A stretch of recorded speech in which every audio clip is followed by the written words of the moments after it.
Get the sauce. Yo, what's up, everybody? My mic is loud. Testing. Good. What's up, everybody? Happy Thursday. Hope you all had a nice Wednesday night. I had a break-even night. 1-3 in the MLB. It was ugly. But my only NBA bet that I put on the ticket was Dallas plus 4.5 for a full unit, and obviously Mavs got the win. So I've actually been doing pretty nice last few days against the spread NBA-wise, which is nice. I'm going to finish this, looks like I'm going to finish this second round above 500, which was needed because I got crushed in the first round of the NBA playoffs. So it'd be nice to get a winning second round, head into the conference finals with some momentum, and finish out these playoffs on a good note. Let's have a day is correct, Hokage. Am I saying that right? Hokage?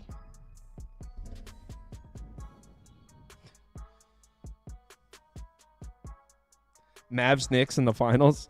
Man, I read something that there's a possibility OG Anunoby could return for Game 7.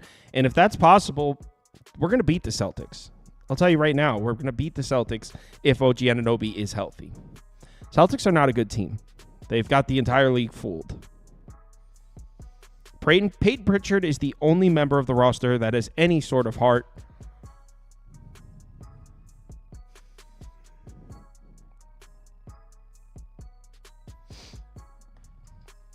I want that hat. You can get it right here. Someone said, stop it. So obviously I'm talking as a Knicks fan. In all seriousness, all jokes aside, I do think the Knicks are very much alive with OG Anunoby against Boston. I think Boston is overrated. Why is my mic so loud today? All right, that should fix it. So, yeah, I think Boston's overrated. So I do think that the Knicks, if they could get at least OG Anunoby back, a fully healthy Knicks squad, that series would go 7 with Boston. But missing Mitchell Robinson, Julius Randle, Bogdanovich, with OG Anunoby, I still think we could steal a couple games and possibly make it interesting.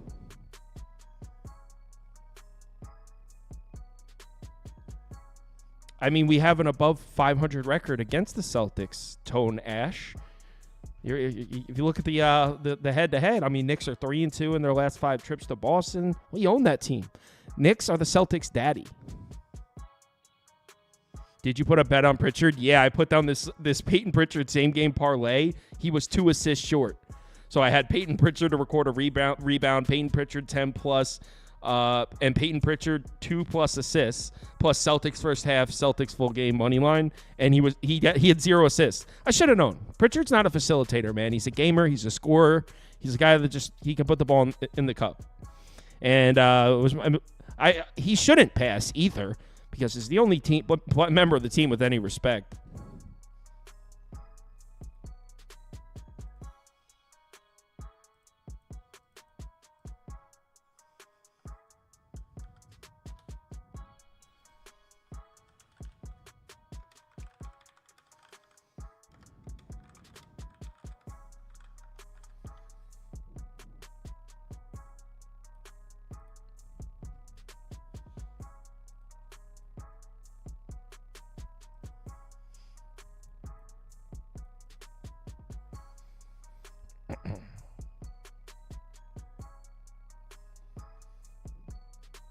Dude, the Dallas Stars yesterday. Oh, the Stars lost. I didn't bet any NHL.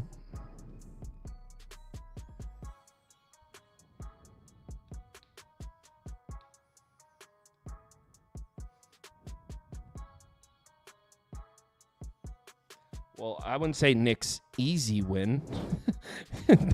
I don't know about easily, but yes, I agree with you that the Knicks fully healthy would beat Boston, but easily?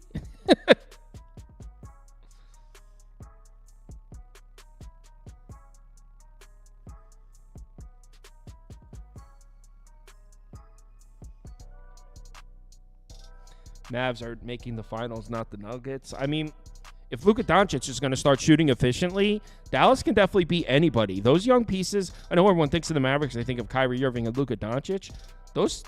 That young core that they got surrounding them, the Liveleys, the Exums, those guys, they play some defense, man. So you got those two stars in Luka and Kyrie surrounded by young guys who can play some defense. They really are a dangerous team, Dallas. I hear Chris.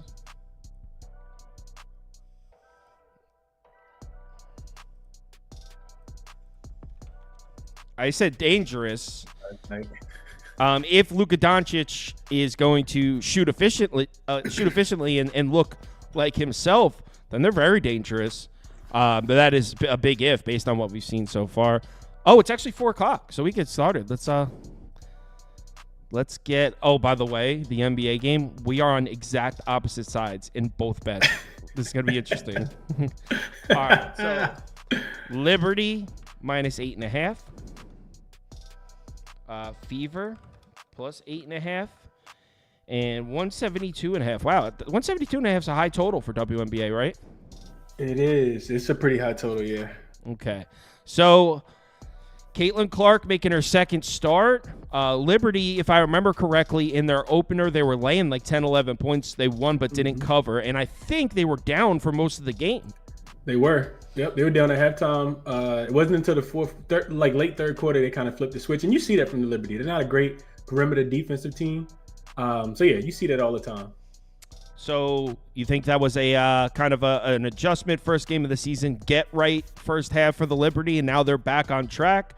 Or I'm wondering if Caitlin Clark makes it a point to protect the basketball, because the meme of her 10 turnovers was shared on every single sports account that exists on Instagram. So maybe she makes it a point to protect the basketball. But you know what? You got Dejanay Carrington on you. You're going to struggle, man. Because this is coming from a huge Carrington fan. No, that's a fact. I'm a huge Dejanay fan too. She so like for people who don't watch the WNBA, I like to like try to find like quick comparisons. And you know, Caitlin Clark, I said this on my show the other day. I don't know if I got a chance to talk about this game on your show because I was a couple minutes late, Cal. But the Connecticut Sun are almost like the Orlando Magic with a Draymond Green and Alyssa Thompson. like they are. They play slow. They play very slow, very methodical, really good defense. So basically a tough opener for Caitlin Clark is what you're saying. Super tough opener for Caitlin Clark. This should be the total opposite. Like Sabrina Ionescu and Courtney Vandersloot old enough to probably be a grandmother. Them out there on the opposite side, it should be Caitlin Clark should be able to, to score the basketball today. So I like their points prop under in game one, and she barely even stayed under, even against a tough Connecticut defense. But I like her assist to go over because she's a ball handler. I feel like a lot of people are just gonna target her points because she shoots so many threes, and she was the highest scoring, player in women's college basketball. But I actually, if I had to play her, I would probably look towards her assists over the other day. Today is total opposite. I like points in this game, Kyle. I talked about this one.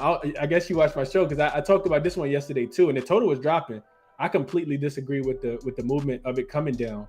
It was 173.5 when I started handicapping this yesterday, probably around this time.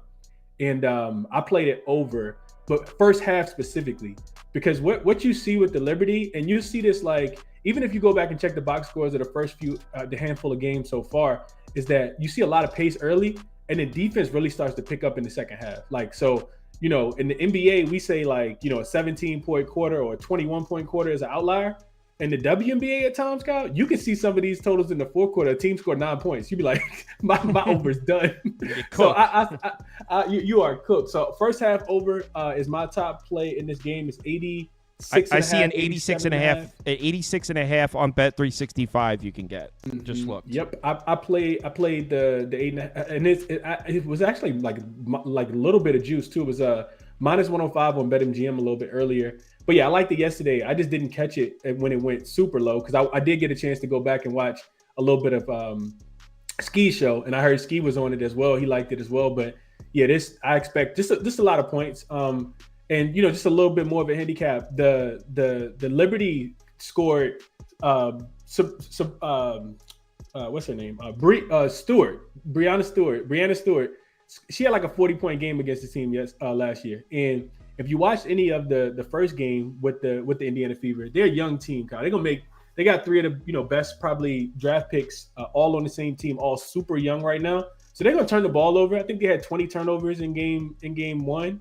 And I don't know if the Liberty are gonna turn them over like that, but the Liberty can turn the basketball over as well. I just see a lot of points in this game. The Liberty like to shoot a ton of threes. Ariel Atkins for the Mystics shot 4 for 7 from the 3-point line against this Mystics team, this Liberty defense, and she had 20 points. And I could see Caitlin Clark being in that role. So Caitlin Clark points over for people who want player props. I didn't play it, but it's a much better look here. What else did I? So Indy, they turned the ball over 25 points. It led to 29 points off turnovers in game number 1. So I like the first half to go over just in case the pace slows down just a tad bit. The Liberty were an over team last year as well. I think I have them as 13-8 to the over. So 62% as road favorites, including game number 1, dating back to last season in the 21 game sample size. So I'm gonna stay off the spread, but yeah, I do like this one to go up and over the total, thinking that it's gonna be a lot of pace here.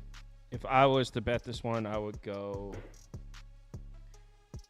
right. Come on now. There. Fever up. I mean, we just said I almost said the Pacers. The Fever had turnover problems in game 1. Well, actually, the Liberty turned the ball over 18 times in game 1. So maybe Indiana wins the turnover battle, catching points at home. Don't know a damn thing. Not betting this. Throwing a pickup for the show. Kentucky, oh god. The one thing I'll say about that is the Mystics defense is a lot better than the Fever defense. Like the Mystics are gonna be that slow, grinded out style team. Also like an Orlando Magic style team. Especially with them missing Elena Deladon and getting rid of Natasha Clyde. I don't think their offense is going to be able to score as well as they did in game 1. But if you want to catch the Liberty sleeping, it's typically going to be on the road. At home, they're like Boston too. They're like the Oklahoma City Thunder. We'll put it like that. They're like OKC when they're at home. They can score a lot of points really, really quickly. All right, let's talk NBA playoffs, and we are on complete opposite sides here. And to be honest, I only caught the tail end of your show. Or you know what? I think I was in a hurry, so I skipped over the WNBA game. So I heard you talk about this game, and this is why not only are we on the opposite side against the spread. Watch, I'll show you. So 204.5. Let's get the poll up. Very interested to see where the community's here, because I think I have a suspicion that most of the action is going to be coming in on the Nuggets, but I did have some comments on my video last night that agreed with me on Minnesota. So I think there's a lot of action on Minnesota coming in as well. I think this one's going to be more close to split. So I'm on, not only am I on Minnesota, but I also took. Oh, you played it. You played the team total under for Denver? No, that's my second pick. That's more of a lean. I didn't. Oh, so okay. I took Denver's team total under. And the reason that I say complete opposite, Chris is on Denver plus the points and Minnesota team total under. So we literally took opposite. No, guys. I didn't say Minnesota team total under. I don't think I said that in my video. I think I said Denver team total over. Like I was going to split a unit on Denver. That's what it was. Denver to cover the 2.5 and Denver team total to go over the 101.5. That is what you said. I remembered it wrong because now that you say that, that's definitely what you said. So that literally the opposite side. So he took Denver plus 2 and the Denver team total over. I took Minnesota minus 2 and the Denver team total over. Under, I'm sorry. So we literally can't be more opposites, which makes for a great discussion that's about to happen. Yeah, it's going to be a great show. Okay, so 1 sec. I want to get the graphics perfect before I start talking. So, okay. 1 second, Minnesota. So I'll put that up, and then I'll put a little corrective there so people can see. Boom. Oh. My bad on this. All right, there it is. So, based on the last 3 games, I could completely see why a lot of people would feel basically exactly how Chris feels about this game. Denver's offense has looked unstoppable, right? They've taken complete control of the series. We've seen 3 straight wins in which, in the fourth quarter, it wasn't even really close. A couple of them weren't complete blowouts, but in fact, Minnesota did make one of them interesting. But as a whole, in the fourth quarter of this game, Denver was up comfortably. And I completely get why a lot of people feel that way. But doesn't this remind you of what we just saw in Game 5 in Madison Square Garden when we looked at the matchup? The Pacers, the Knicks in Games 1 or 2, they took Games 1 and 2. They lost Mitchell Robinson. They lost OG Anunoby. Pacers took Games 3 and 4 pretty convincingly. Game 4 especially, they beat the hell out of the Knicks. Then it's Game 5. The Knicks are short home favorites. The entire world, including me and you, I think, were on the Pacers in that one. So including both of us, we're like, I don't even know how you could take the Knicks here. The Pacers are clearly the better team recently. I couldn't even find a logical reason to back my team there. So I took the Pacers, and what happened? A team in desperation mode, at home, returning home, needing a win, showed up and beat the hell out of the Pacers. And that's what we're seeing right here. It's not that far in our rearview mirror. Now, I bet Denver in Game 5. So I bet Minnesota the first 4 games of the series. Obviously went 2-2. I bet Denver in Game 5. So I haven't been in fade Nuggets mode or anything. I took them last game, and I was thankful for that. But I think we're going to see the Minnesota Timberwolves, to quote Andy, I think we're going to see the T-Wolves' best fastball tonight. I do realize that there is that Karl-Anthony Towns may be a little banged up, but I'm not putting too much stock into that. He got banged up in the game and came back and made a couple plays. So I'm not putting too much stock into that. I expect him to play well. This is going to be the Timberwolves' best fastball, and it's at home, laying a short number. I expect the defense to show up, and let's not forget, in games 1 and 2 of this series, the Denver Nuggets had the worst offense in the playoffs. In the second round, after the first 2 games, Denver was 8 of the 8 second-round teams by a mile. They were terrible. They're averaging like 89, 90 points per game or something. Couldn't stop turning the ball over. I mean, remember, Minnesota was in complete control of this series. That wasn't that long ago. So we're going to see the Timberwolves' best fastball. And someone just say, every time you go against them, Kyle, they prevail. What about games 1 and 2 when I took Minnesota? That's what I'm saying. Did everyone forget about these games? I had Minnesota in game 1 and 2 also. So yeah, I think we Minnesota's best fastball, and full disclosure, I'll be betting Denver in game 7. So let me preface by saying this, Kyle, and this is for all the viewers. Almost every single thing that I bet in this series does not like me. This has been a great series to watch. This series does not like me. Last game I was on the under, it went over because Minnesota defense didn't come to play. I think game 1, I gave out the first half under, and I cashed there. Outside of that, I think I don't even know what my record is in this series. It's a good thing I've been betting light. Let's just put it like that. The next thing I want to mention is there will be no game 7, Kyle, because this one will be over. Denver will win this game, and I think, going back and picking apart your argument here, Kyle, I don't know if we can necessarily compare the Pacers to the Denver Nuggets. It's a tad bit difference in experience and cohesiveness and coaching and rebounding. Fair. And all of those things. And to me, it just feels like I'd be catching the falling knife if I went with the Minnesota Timberwolves here. Now, I think you can make compelling arguments. I did see a video about the open shots. Yeah.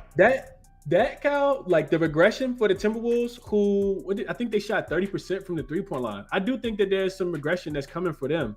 I think that they're going to shoot a little bit better in this game. But can they really stop Denver? Denver's 3-0 straight up and against the spread, averaging 115 points in these last 3 games. And whether it's Jokic, it's the bench, it's Justin Holiday, it's Jamal Murray, it's Michael Porter Jr., Aaron Gordon looks like he's LeBron James out there. And you have the Minnesota Timberwolves are wounded. Like this is even if Karl-Anthony Towns play, like you said, I don't think he'll be 100%. I see that, Mike Conley is also looking like he's expected to play. But they say it's a soulless injury, Kyle, which I automatically assume he probably wasn't going to play. Like maybe they're still, pulling the wool over our eyes, but that's the same injury that Porzingis had and same injury that Porzingis has and the same injury that Giannis had as well. Both of those guys missed weeks. So I saw one of the beat writers tweet that out yesterday.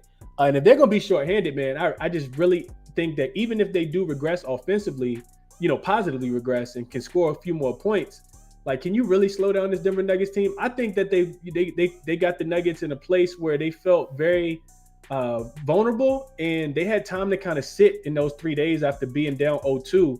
Jamal Murray probably should have been suspended, and then the Timberwolves probably would have had a chance to win another game in this series. But I just don't see anything from the Timberwolves side that's going to tell me they can slow down Jokic, and I don't want to bet against him, Kyle. Like this, if I can catch 2 points with Denver in this spot and a chance to advance and not really play with their food and not, even go to a game 7, I like my chances there. I'll take the +2.5 thinking that they win the game. And I also just can't stay away from the team total to go over because their offense, ever since they start running that Chicago system or whatever it is with Jokic bringing the ball up the court and Aaron Gordon and keeping Jamal Murray and just kind of coming off the screens, I don't think that there's another fastball that this team can throw. I think if there was one, and we would have saw it last game when they didn't want to go down in that game after losing 2 games in a row. So all of those reasons, I took the plus 2.5, and I think Denver's offense continues to roll here. 115 is what they're averaging over the last 3 games. If I can get 101.5, man, I just think that it's going to continue to be played with a little bit more pace, and they go over the team total here as well. Okay, all right. So fair. I think that when you made the point that Denver is definitely not the Indiana Pacers, I feel like that punch landed. That was a fair point. I will say Minnesota isn't quite as injured as the Knicks, as like a weak counterpoint, but that's definitely a fair point. But I like how you brought up the Denver shooting. And first of all, we got UCapper. I pop in and they went head to head. Break the tie, UCapper. Come on. Come on the show.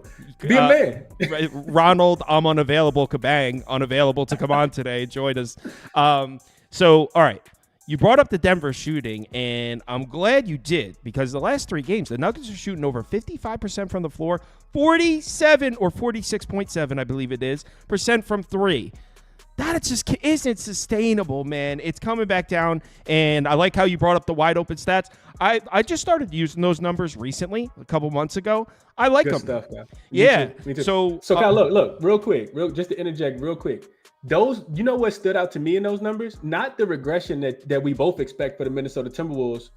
It was the amount of wide open shots that the Denver Nuggets were getting.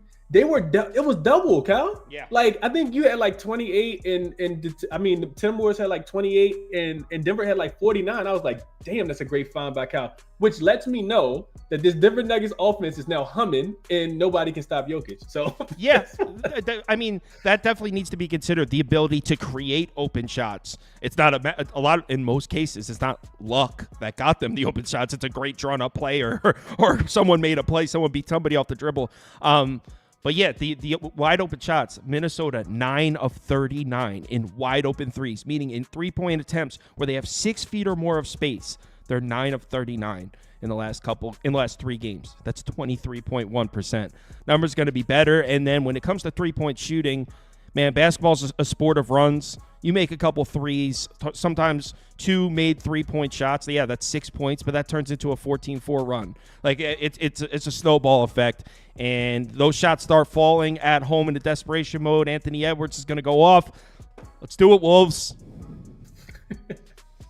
All right. So, we are on opposite. Did UCapper share his pick in here? I don't think so. I haven't talked to him today either. He's scared to share it. He's scared to share it. He may not have bet it. I know yesterday he didn't come bet on. No, he didn't share it. I don't see it in here. All right. UCapper said he's bringing the YouTube show back next week, though. We got to get on there as guests. Yeah, Les Cap is pretty cool. I think you'll love it, Cal. He just goes through like his like different ways of, what he kind of looks at, kind of like some of the stuff you talked about off air. He has like his charts and, we just kind of go through everything live and help people kind of learn how to handicap the games. So It's pretty cool. I'm definitely down.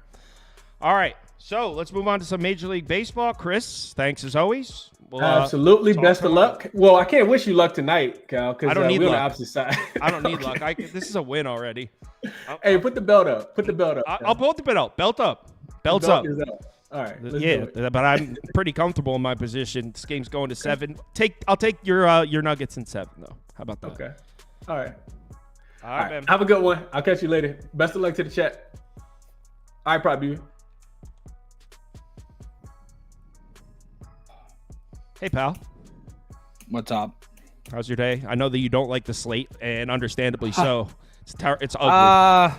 Yeah, I mean, I'm. It's just been such a bad week. I think I've lost like 5 or 6 days or something. It's absolutely sucked. I'm hungry for revenge. I'm just trying to fucking get back on the board here, and this slate is pitiful. So you don't like my Rays pick? Did you see the bullpen situation, my friend? They're both the same, though. Both their bullpens are cooked. I will say you definitely have the edge in terms of the offense against the bullpens. We did mention that in the video yesterday. Now I can, yeah. Yeah, so I do like that for you. I think both of the pitchers could get hit up today. It's just right now it's like the picks I actually love are not even hitting, so I'm not gonna fucking bet shit I have a hunch on and have that shit. Littell's gonna deal tonight. I think both of them get hit up. All right. Anyway, what's up, Toast? How's your day? I was just I made it through I made it through. I'm almost done with the podcast. Was listening, talking some bat speed. Yeah, I mean, it's fun new metrics, trying to figure out like how you can use it and whatnot. But yeah, it's definitely fun to play around with those tools and stuff like that. Yeah, we have like 5 minutes left. Me and Andy, we almost finished the whole thing.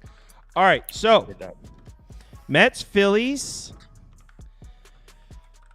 over 8, under 8, 8.5. Is that 8.5 now? Yeah. All right, so this total's now at 8.5. So the graphic, it's moved since the graphic was made. All right, so Quintana making a road start. Now, I am completely on board with counting on the Mets to get to Taijuan Walker, even though the Mets lineup has shown nothing recently. I mean, Nimmo just got scratched. Ugh. Do you know how annoying that is, considering he's a lefty? Taijuan Walker sucks against lefties. I already knew one of the leadoff hitters. I knew that was the point you were going at. We whenever Taijuan Walker pitches, we talk about how he struggles with lefty bats. The Mets lose their leadoff hitter, who happens to be a lefty. It's like the slate stinks, and it's like, oh, here's some more shit to pour up on top of it. Yeah, I mean, I was gonna go with the over here, but now we're getting it a half run more, and we're getting the leadoff out. That's a lefty that would hurt Walker's split. Like, it's just like, what about a Phillies team total over? Just Phillies to get to Quintana. I mean, I don't mind that. The Phillies are just out here embarrassing the Mets left and right. I don't see why they don't just finish the job tonight. I mean, Jose Quintana, nothing to brag about on the road. He's been pretty terrible on the road this season. Has been notably worse on the road the past like 5 years. The one thing I will say is that he has some pretty decent numbers against this Phillies lineup, but most of that probably was from a long time ago. He played them twice last year. I will say it was twice in a row. So that's always a bit of a tough spot. I do need to say that. I need to mention that. But he got a shit rocked both times. So I don't know. Phillies, like, what is this price? Walker man? To record a win or pass? I don't even know, bro. Yeah, what is this price? I feel like the price is Walker to record a win. That's where you went. I didn't expect that. I did not expect that coming out. I don't know where to go. Wait. So I feel like this is like a week and a half now where I've said almost every single game, what is this price when it comes to the Phillies? I look at it like, what? I mean, why are they not laying minus 180 juice here? It's not like Quintana's been any good. Now, the Mets do have really nice numbers on the road. They're actually, on the season, they're the second best, according to WRC Plus and WOBA, second best road lineup in baseball. So the Mets on the road have scored, but I mean, I can't trust them to do any. I'm going to put Phillies team total over up for me. But now that the total's at 8.5, Phillies are pretty decent favorites here. That means you're gonna have to grab it at 4.5. Mets bullpen. You can say what we want about the Mets. The Mets bullpen isn't terrible. So I don't actually the Mets. Something interesting about the Mets bullpen. The Mets bullpen's actually been bad on the road. They're bottom 10 on the road this season. Really? I actually have it open. Let me check that out. Yep. You can get a Phillies team total on BetMGM. Wow. At 4.5 at plus 100. That's crazy. So the Mets bullpen at home is 9th in expected FIP, on the road 20th. ERA 3rd to 18th. Mets bullpen with some serious home away splits. I feel like that's a note to like mentally log for a later date. Yeah. All right. People forget the fact I said Taijuan Walker to record a win. That was embarrassing. I didn't know what to say. The Nimmo thing threw me off. I think it's Phillies team total over a pass at the plus 100. I think that's it. You call it a day. Oh man. Toast, do you have a move in this one? I feel like you would have spoke up if you did. Over 8.5 or pass. Yeah. I feel like the fact that it's 8.5 now and the 8.5 is still juiced at like minus 115 tells me like the books don't want to get caught with their pants down. So over 8.5 or pass. All right. Well, as you would expect, our polls all over the Phillies there, and I can't say I blame any of them. 69% of our viewers taking the Phillies, 17% taking the Mets. 17% are believers. 17% are stronger folks than I. How about that? Yeah, God bless them. Next up, we got Rays, Red Sox, and as you guys know, I'm already on the Rays. This is the only MLB bet I have down. I'm on Tampa money. Tampa money line. I also am not mad at a Tampa first 5 bet either if you don't want to trust the bullpens. But I don't necessarily think, if you take away the first 3 weeks of the season, I don't think Boston has the better bullpen. I mean, I think they're pretty close. And weirdly, Tampa's bullpen has been better on the road. So I don't think there's much of a bullpen edge. I know that like on surface level numbers, it looks like Red Sox have the much better bullpen, but I truly have them mentally about even. So I'm on the Rays here. I like Littell to pitch well. First of all, in years past, even when the Red Sox lineup is not hitting, you can trust them to get some runs across in Fenway because it's a tough park to go pitch, and it's just usually a dangerous lineup to go pitch against. They're one of the worst home lineups in baseball this year. I think they're 26th in WOBA on the season at home, or maybe in the last 30 days. But the Red Sox lineup at home just isn't producing. And what's the thing we like about Littell? There was one angle we really liked, Prop Beaver, last night about Littell. Let me pull it up. Sorry, I should have had this up, guys. My bad. There was one thing we really liked about Littell. Gotta be honest, I'm blanking here. Was it pitch mix? Was it? Nope. Was it pitch mix? Oh, I think it's that he doesn't walk guys. Yes, that was it. Yes, he doesn't walk. Good memory, man. All right, so Littell does not walk anybody, and I'll just pull up the numbers right here. Let me bring them up on the screen. Yeah, and he's coming off a start where he walked 2 guys after a previous 4 starts where he didn't walk anybody. Yeah. Mm-hmm. So Littell, you could barely see it, but right here is his walk rate. Let me get my face on the screen so you can see my face.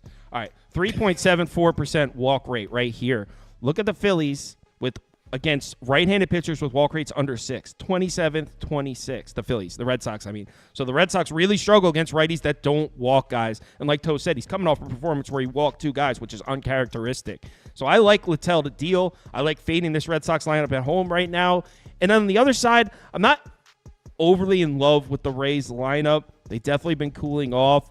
But they have a lot of lefties, or is it a lot of righties? The righty-lefty splits is in our favor. Cooper Criswell is definitely right here. Cooper Criswell against righties, 320 WOBA, against lefties, 256. So he's been much better against lefties bats. The Rays are going to have 6 righties in the lineup tonight, which is pretty righty-heavy for considering they're facing a righty starter, which is when you usually load up the lineup with lefties. So I think the Rays will get to Criswell. Those numbers will regress a little bit. So I like the Rays across the board here. I think they have I like the matchup for Littell better. I like the Rays bats slightly better, and I like the Rays bullpen slightly better. Rays all the way for me. I have the most disgraceful bet you'll see in your timeline today. Oh my God, is that this one? The walk bet? I have the walk parlay of the century. If you thought one walk bet was already bad enough, I got 2 for you parlay together. We got a walk parlay, people. This is the only bet I have today. That's pretty sad, but that's how much I hate this slate. I'm not going to give – we're cold right now. I can't be giving you guys shit bets. This is something I think has a lot of value, so we're going to ride with it. We just mentioned the fact that Littell has some excellent command. I mean, the guy has a 3.7% walk rate. He walked 2 guys his last time out. I think that's due to course correct here, and I feel like the only reason we're getting this at 1.5 and not 0.5 is because he had 2, as we just said, against the Yankees. That's a team that's second best in the MLB at drawing walks against righties this season, a 10.5% walk rate. The Red Sox are 25th this season at 7.5%, and over the last 2 weeks, they're 29th at 6.4%. We've now seen the last 9 of 11 righties to face the Sox go under this total, averaging 1.1, with the last 3 or 4 specifically recording 0 walks, averaging 0.25. I think that he's going to get it done for us. I'll discuss Javier later. No reason to waste your breath there. One thing I will say, though, doing a bit of line reading, they have Littell's hits allowed line high. That's good for our walks under. They have his earned run line high. And he hasn't allowed many runs in a while. I think that he's going to allow some runs here. And I also think that Mr. Criswell is going to allow some runs here due to the reasons that Kyle had said. So I don't mind an over in this game as well. You could get it at 7.5 on some books, I believe, at -120, or you could catch it at 8. I don't hate an over here as well, but I'm only playing the walk thing today. Someone in the comments said walk parlays rock. So I know people who actually have a ton of success with walk parlays. So freaks. I'm gonna give it a shot freaks. Today. I get it. Freaks. I get it. Toast, did you make a bet on the early game, by the way? After what the Twins did to me yesterday, I had no interest in betting that. I mean, I didn't want to say it, but yeah, I bet the Yankees last night, but I slept in. I didn't write it up or give it out. So that's so kind of you to keep that to yourself. I went 1-9 yesterday. I didn't feel confident with it. It was super public. I just know that the Yankees own the Twins. That's why I was so confident yesterday. All right. Toast, are you with me on the Rays? It would be first 5 over 4.5 or pass for me. I'm not betting this game. Tampa Bay, just like I said, absolutely owns Boston. 13-3 their last 16 games played. So I would lean Tampa Bay, and I would lean the first 5 over if Beaver thinks they're both going to get hit up, but I'm not betting it. Not Littell, but maybe the Rays could put up 5 for you. Maybe Chris will just get shelled into a different planet. I'd be cool with that. I mean, they had his K line today is probably the most popular bet on the board. The singular most popular bet on the board. It's I can't walk two steps down my timeline without seeing over 3.5 Ks. Yeah, not to hate on the play, but I just thought that was a bit weird. Like, you're coming off a 9K performance, and the books didn't raise your line to 4.5 against one of the most K-heavy lineups in baseball. It's a bit weird to me. So I think they're suggesting that he gets hit up here. Next game, we got 3 games left. Pirates, Cubs, and this dude Jared Jones gets priced like he's Nolan Ryan already. Like, what the hell's? He's good as hell, dude. Stop it. He's like 11. If you look at the numbers, what is there to tell you that he's not good as hell? His age. He's like 19. Okay. Strasburg, when he came out, was a god. Yeah, how'd that work out? Well, I mean, after like 5 or 6 years of dominance, it didn't work out well. But he was not. Good I mean, they just won a World Series. He did not dominate he did not dominate for 5 or 6 years. I have no clue, honestly. But I'm gonna look up his. He played from Nationals 2010 to 2022. How many starts? Well, so from 2012 to 2019, he had started 20 plus games in all of those seasons. So he had set 8 seasons right there of 20 plus starts, and he had a ERA below 3.8 in all of them. So eat a bag of shit. Oh, 3.8. Wait a discussion. Eat a bag of shit. Toast agrees with me. No, I do not. This is ridiculous. This is ridiculous. Yeah. All right, place a bet then. Ridiculous. Over 7.5. Over 7.5. Sure. Cubs already seen Jared Jones. Not to mention the fact that Justin Steele, we actually just saw both of these guys in this matchup, and not to mention that Justin Steele, 3 of the last 4 times that he's faced this Pittsburgh team, he's given up 6 runs or more, going back to 2022. So, yeah, over 7.5. There's decent weather in Wrigley as well. So yeah, over 7.5 for me. Over 7.5 in the Pirates Cubs game. Let's see if I have a graphic for that real quick. I might not. All right, I don't. So, all right, over 7.5 for Toast. Prop Beaver. You know my spiel. I hate capping these back-to-back matchups. I'm not doing it. Pass. Pirates do have better numbers against lefties recently than righties. I don't know what I really feel about Justin Steele since returning from injury. Let me see the bullpen situation. It's fine. I'd like to look for myself. Okay, Pirates are fine. Cubs are Cubs are fine. Cubs are also fine. All right, so bullpens are fine, guys. Oh, good. Thanks. No, it's too short of a price. I'll gotta put up Cubs or pass, but I won't be betting it. And it moved down. It moved down from 135 to 120. You know what? I'll put Pirates or pass. I won't be betting it, but gun to my head, Pirates, whatever. Stupid games. All right. Next up. All right, Oakland, Houston. Big price here. Big price. Yeah, crazy. Toast. Christian Javier has kind of redeemed himself, and all those months last year you spent defending him. You finally get your day in the sun.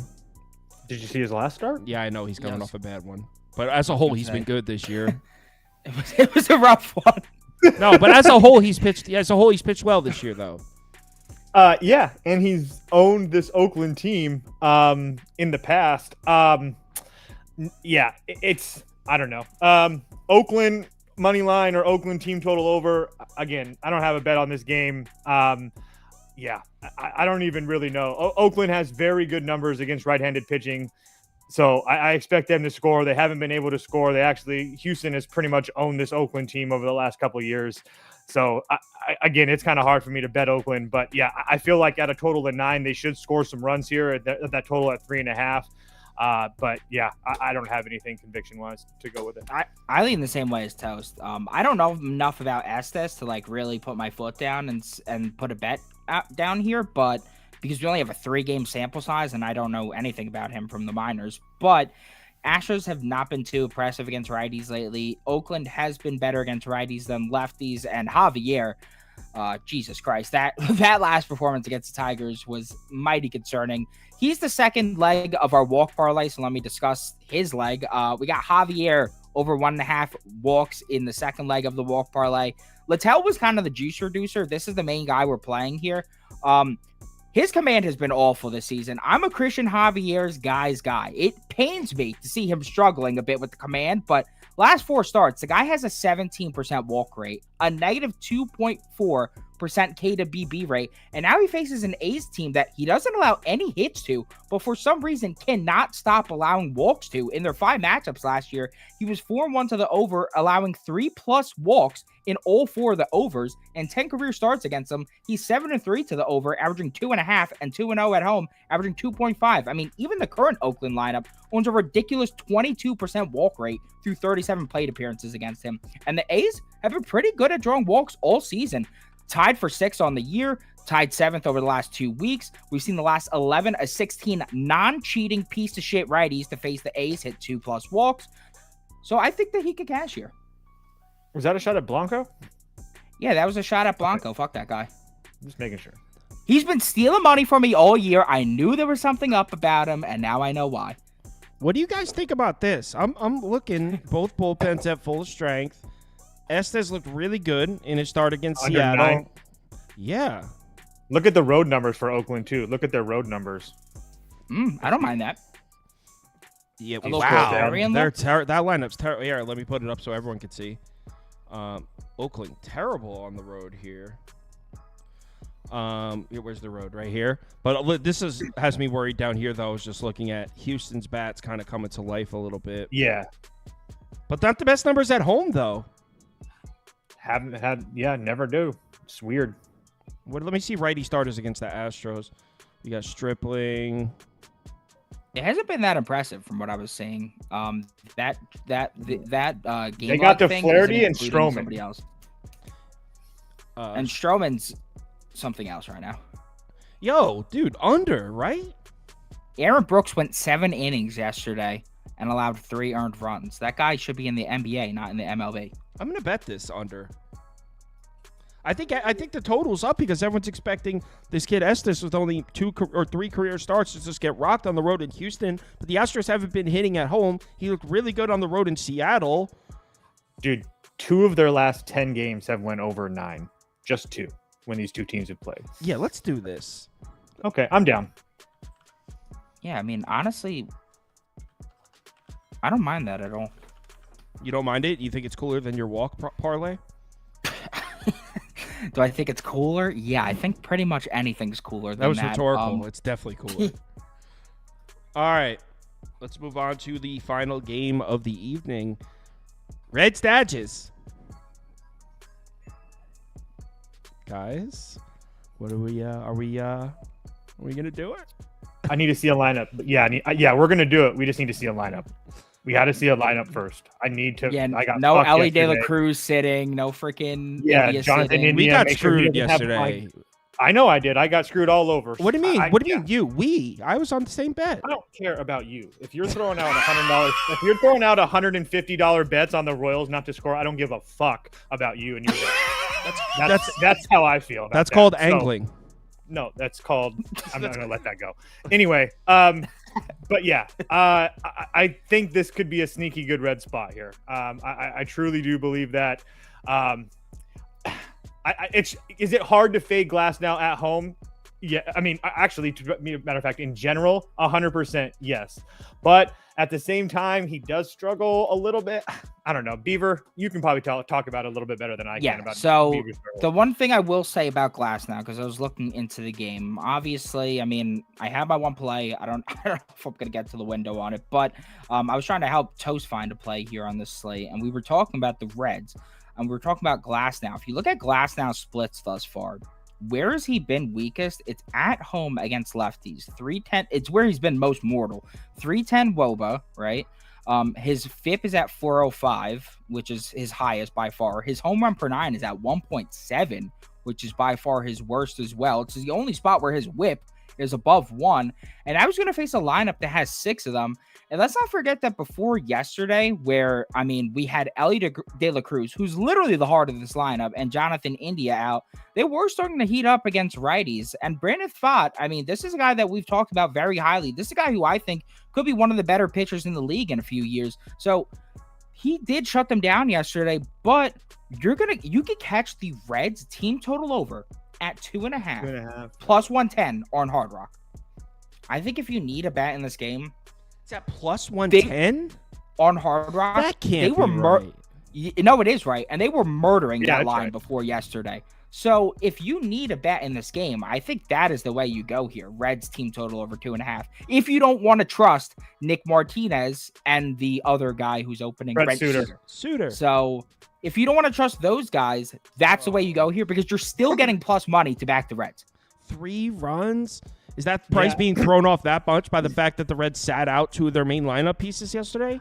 I don't know, but here's my thing that I honestly think that the Reds money line is live, and here's why.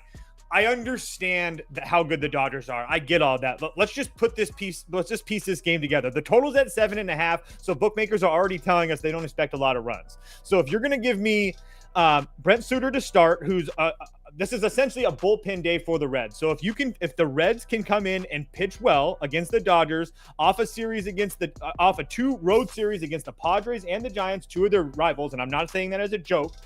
Those are 2 huge series for the Dodgers, and now they're coming back home with no days off against a Reds team that, keep in mind, played them very good last year. I mean, that series against the Reds last year was freaking awesome.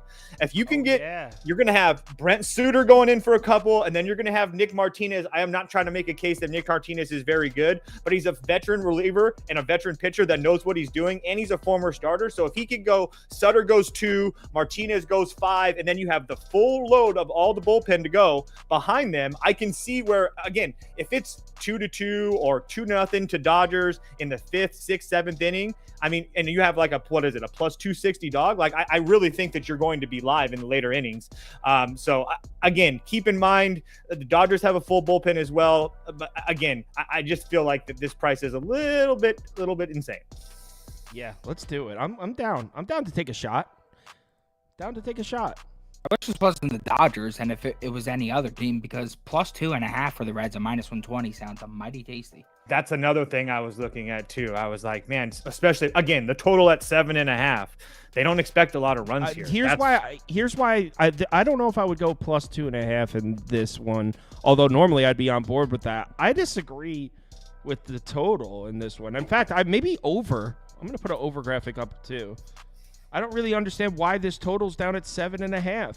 Because I think that the books think that Glass now deals, and I think the books think that the Reds bullpen can hold the Dodgers down to enough. I mean, think about how many people are betting Dodgers team total over 4.5.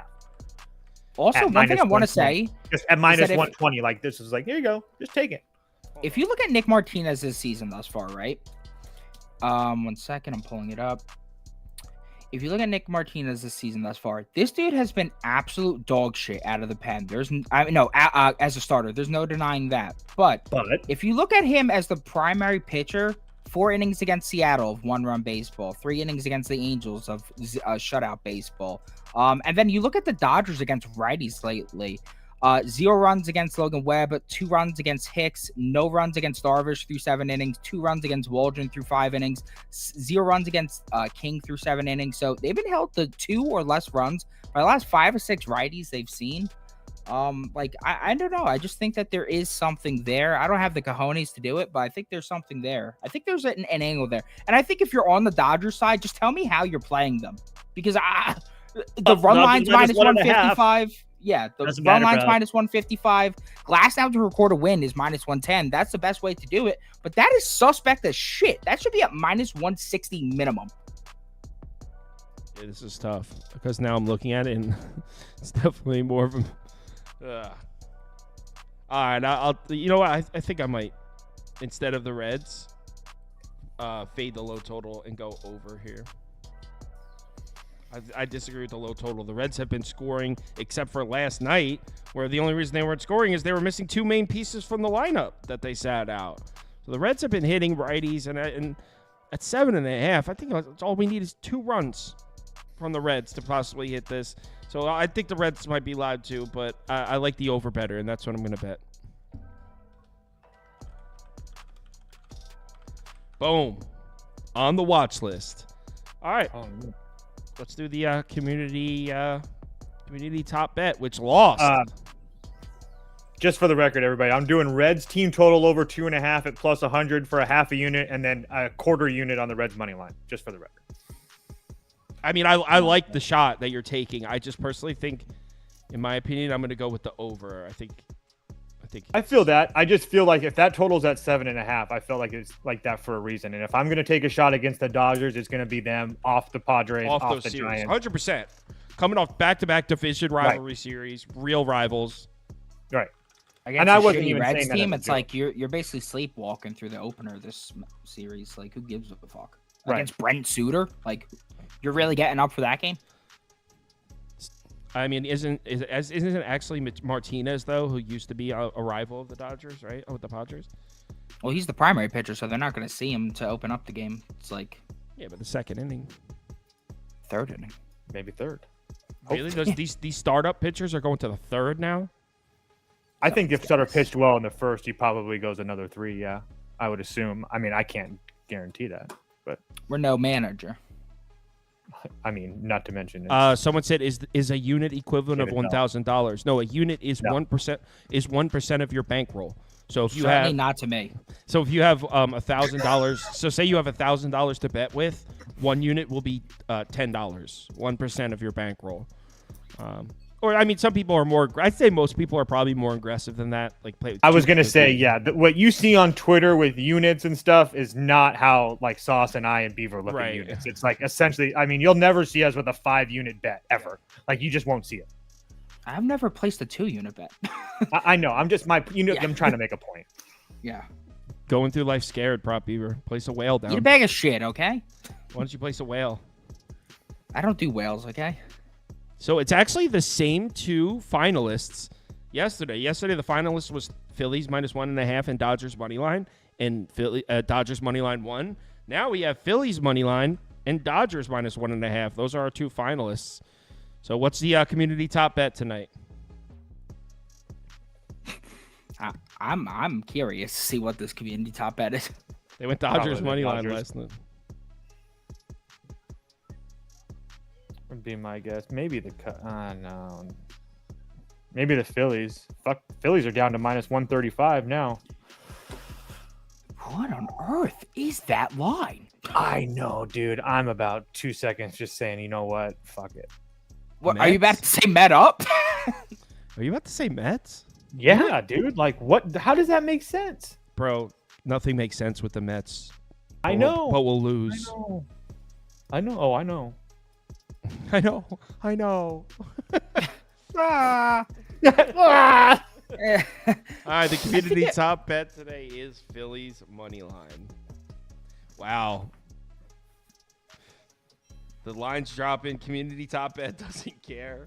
Community says, I don't give a damn. Phillies probably still win 6-0. Phillies money line minus 135 is the community top bet. Thanks everyone for watching. Sorry for the short show. There's just nothing. There's no action tonight. It's a shitty night. But tomorrow is not 15 MLB games.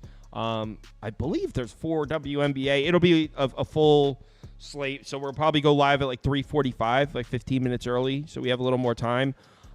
Same time tomorrow. Yeah, I'll post these. I'm at adding 2 more bets to the site, so 2 more bets coming for me.